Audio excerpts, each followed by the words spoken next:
Kwanza nitumie nafasi hii kumshukuru Mwenyezi Mungu, lakini kuwashukuru mawaziri wote wa nchi wanachama wa bonde hili la Zambezi.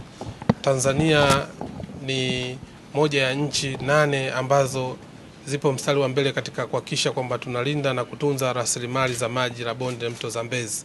Sasa hiki ni kikao chetu cha 13 ambao Tanzania ni mwenyeji na ndio mwenyekiti, lakini tunafika mwisho. Mwenyekiti huu sasa tunawakabidhi wenzetu wa Zambia, lakini nchi kama Tanzania kupitia Mheshimiwa Rais Daktari Samia Suluhu Hassan tutaendelea kuwa mstari wa mbele katika suala zima la kushirikiana, kulinda na kutunza rasilimali za maji. Rasilimali za maji ni usalama wa taifa. Ukitaka chakula toshelevu, ukitaka umwagiliaji, ukitaka umeme wa uhakika, manake lazima tuwe na rasilimali za maji toshelevu.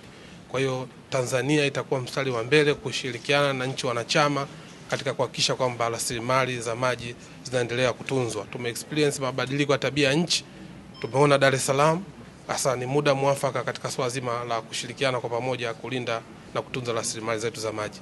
Katika hichi kikao tutapitia taarifa za utekelezaji wa mwaka uliopita, lakini pia kupitisha taarifa na mipango ya mwaka huu ambao tunakwenda. Lakini kubwa tumewasisitiza wenzetu wa Zamcom katika kuhakikisha kwamba tunakuwa na miradi ya kimkakati ambayo itaweza kuwanufaisha nchi wanachama.